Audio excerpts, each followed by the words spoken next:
Welcome to our channel. Today we how to configure router firmware security with Netgear Armor. Complete guide step by step clearly.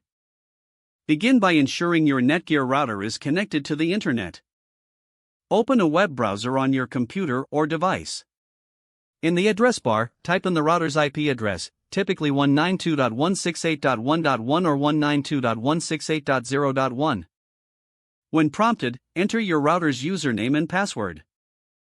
If you haven't changed these, the default username is usually admin and the default password is password. Once logged in, navigate to the Security tab on the left sidebar. Look for options related to Netgear Armor. Depending on your router model, this might be labeled as Armor or Security Services. Click on the Netgear Armor option to access its settings. If it's not already activated, select the option to enable Netgear Armor. You may need to agree to the terms and conditions to proceed. Once activated, you will see various security features and settings. Explore features such as device management, security alerts, and malware protection. To customize your security settings, click on Settings in the Netgear Armor menu. In the Settings menu, review the list of connected devices. Ensure all devices connected to your network are recognized. If you see any unrecognized devices, take steps to block or remove them. Next, visit the Security Alerts section to manage your notification preferences. Decide how you want to be notified of potential threats or security breaches. Then, check the Scan Schedule option to set up regular checks for vulnerabilities.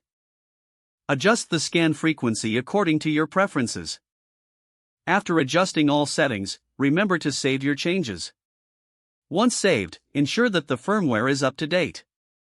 Go back to the main router settings, typically found under Advanced or Firmware Update.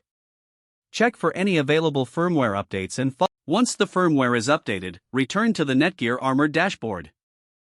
Review the overview to confirm that all settings are active and functioning. Finally, you can exit the router interface once you are satisfied with the configuration. Your router's firmware security is now configured with Netgear Armor. If the page does not load, refresh the browser or try again in a private or incognito window. Make sure you are using the correct email address, then retype it carefully to avoid small typos. If your password is not accepted, use the reset option and create a new strong password you can remember. Don't forget to like this video and subscribe to our channel for more step-by-step tech guides.